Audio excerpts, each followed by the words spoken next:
Okay, today we're going to do a quick review on factoring, all the different forms that we will see. Our rationals unit is going to be a big load of factoring. About every single problem you do will involve factoring in some way, shape, or form, so now would be a good time to get really good at it.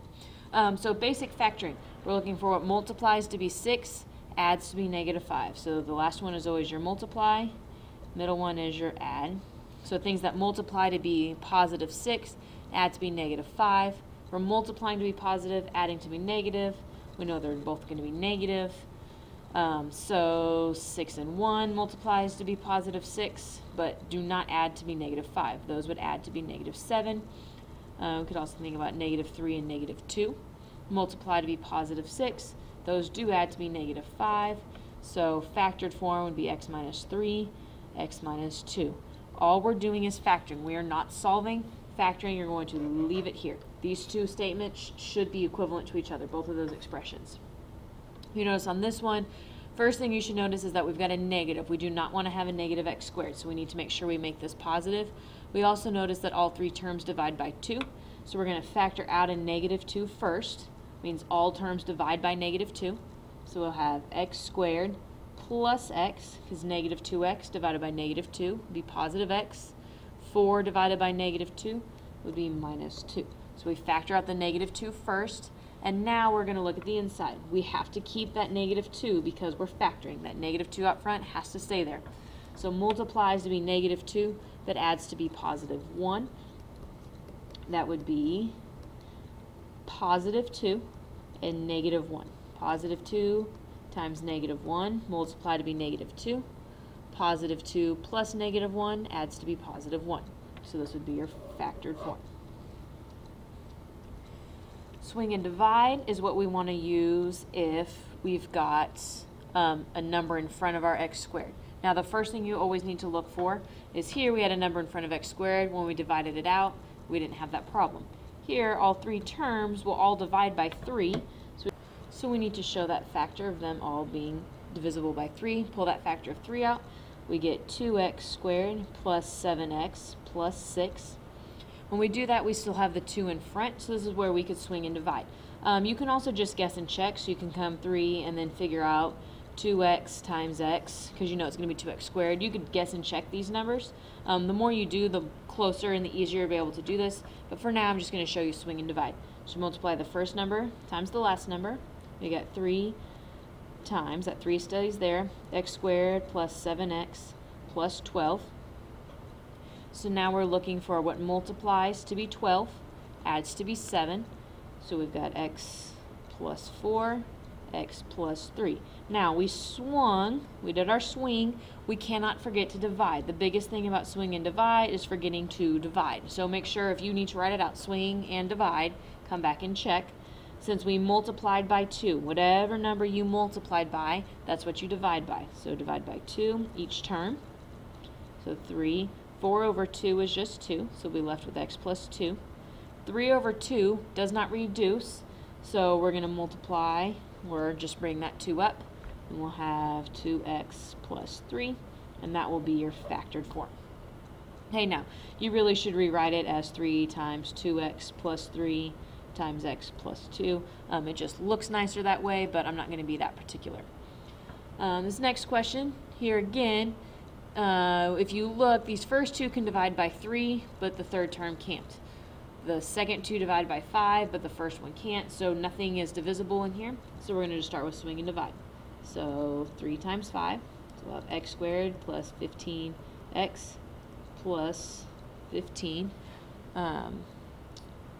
When we do that, this should really be a 16, is what the problem should say. For it to work. So there you go. So now it says 16. When we do that, multiplies to be 15, adds to be 16. That would be x plus 1, x plus 15. 15 times 1 is 15. 15 plus 1 is 16.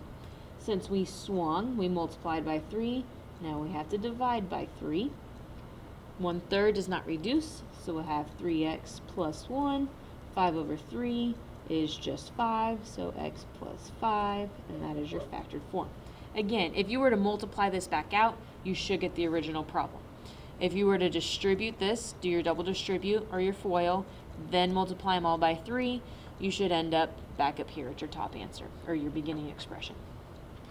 Okay, the third thing we look at are our special patterns. Difference of squares is the one you will see come up most often. So if you look here, we're missing our middle term. We have no middle term. We can square root the front, square root the back. Now this is difference of squares. So we've got squares in the front, squares in the back, and there's a minus in the middle. If this is not a minus in the middle, this pattern does not work. So if we look at it, it will always factor to 4x, whatever the square root of the front is. Square root of the back would be 3. So 4x and 3. We're going to have the difference. So one's plus, one's minus. Because when we multiply these out, because we'll have a minus 12x and a plus 12x, if you were to think about your FOIL, you'd have a minus 12x, a plus 12x. Those would cancel out, giving you 0, and then your negative 9. So it would factor that way. This next one, they both have an x in them. They're both also both divisible by 4, so we factor out a 4x first. That would leave me with 25x squared, because 4x times 25x is 100x cubed. 4x divided by 4x is just negative 1. So here we'd have the 4x out front. Square root of 25 is just 5. Square root of x squared is x. Square root of 1 is 1. So we've got 5x and 1. One's plus, one's minus. Okay. Last thing looking at, which we've done some of, is just when there's a common factor. So if you look here, both of these terms have an x in them. There's an x squared, there's an x. They're also both divisible by 3. So we're going to pull out that common factor of 3x. When I pull that common factor of 3x out, that's like dividing by 3x. Okay, so 3x squared divided by 3x is just x. 12x divided by 3x is just 4. Okay, we're undistributing. So if we do this, if we go backwards, 3x times x is 3x squared. 3x times 4 is 12x. It works out. That is factored. We've lost our x squared, so we're factored. Here, if you look, all terms have an x. All terms are divisible by 2. We pull out that 2x. We'll be left with x squared plus 2x minus 8. Now we can factor this one, looking for what multiplies to be negative 8, adds to be positive 2. Well, 8 would be 4 and 2, but we need negative 8. We want to be a positive 2, so we go positive 4, negative 2, multiplies to be negative 8, adds to be positive 2. So x plus 4, x minus 2. That is your factored form.